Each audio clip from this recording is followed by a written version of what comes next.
At least 140 sophisticated weapons that were stolen from armories of different forces stationed in Manipur or snatched from security personnel by miscreants were returned, the Manipur police informed on Friday. This comes after Union Home Minister Amit Shah on Thursday warned the miscreants and asked them to hand over their weapons to police as combing operations will begin from tomorrow, forcing officers to take strict action. The Manipur police also shared a video depicting various weapons being surrendered to the state administration post Shah's appeal.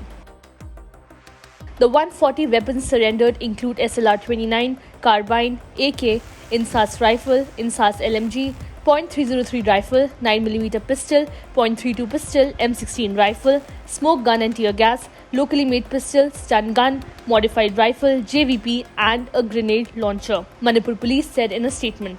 Shah on Thursday announced that the union government will constitute a judicial commission to probe into the incidents of violence in Manipur. The committee will be headed by a retired judge of the High Court. The governor of Manipur will also head a peace committee with members of civil society, he said.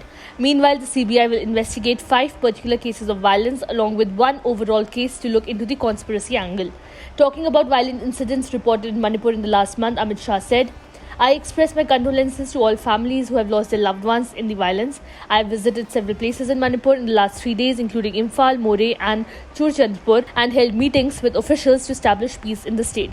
I have met CSOs of the Meitei and Kuki communities. He stressed that several agencies are working in Manipur to investigate the violent incidents and informed that an inter-agency unified command is being set up to ensure better and impartial coordination between the investigating agencies. Ethnic clashes broke out in the state nearly a month ago after a tribal solidarity march was organized in the Hill district to protest the Meitei community's demand for scheduled tribe status. After a relative lull for over a fortnight, the state witnessed a sudden spurt in clashes and gunfights between militants and security forces on Sunday. So far, over 80 people have been killed in the violence, according to officials. However, curfew was lifted in some parts of the state today, bringing with it some hope of normalcy in the state.